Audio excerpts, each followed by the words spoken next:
it almost as if every single time we say something, regardless of what it is we say, that is supposed to be about foreign policy, our engagement, our advocacy about ending oppression, or the freeing of every human life and wanting dignity, we get to be labeled in something, and that ends the discussion because we end up defending that, and nobody ever gets to have the broader debate of what is happening with Palestine. So for me, I want to talk about the political influence in this country that says it is okay for people to push for allegiance to a foreign country. I want to ask, why is it okay for me to talk about the influence of the NRA, of fossil fuel industries or big pharma, and not talk about a powerful lobbying group that is influencing policy? Right?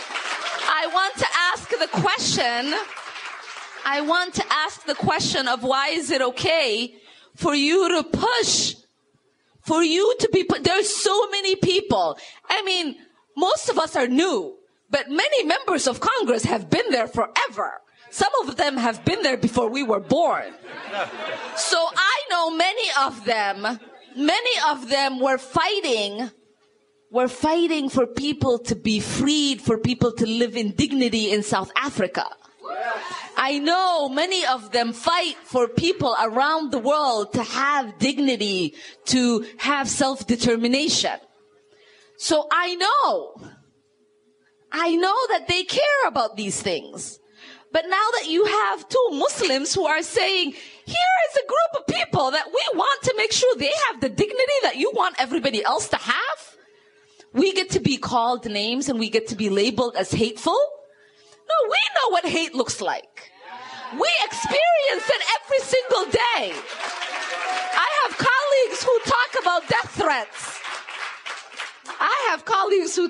death threats. And sometimes there are cities in my state where the gas stations have written on their bathrooms, "Assassinate Ilhan Omar." I have people driving around my district looking for my home, for my office, causing me harm. I have people every single day on Fox News and everywhere posting that I am a threat to this country. So I know what fear looks like. The masjid I pray in Minnesota got bombed by two domestic white terrorists. So I know what it feels to be someone who is of faith that is vilified. I know what it means to be of someone who is of ethnicity that is vilified.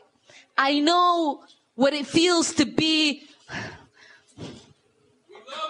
of a race, right? Like I am an immigrant, so I don't have the historical drama that some of my black sisters and brothers have in this country, but I know what it means for people to just see me as a black person and to treat me as less than a human. And so when people say, you are bringing hate, I know what their intention is. Their intention is to make sure that our lights are dimmed, that we walk around with our heads bowed, that we lower our face and our voice. But we have news for people. You can call us any kind of name. You can threaten us any kind of way. Rashida and I are not ourselves. Every single day we walk in the halls of Congress, we have people who have never had the opportunity to walk there walking with us. So we're here to say and represent the voices of people who have been silenced for many decades and generations. And we're here to fight for the people of our district who want to make sure that there is actual prosperity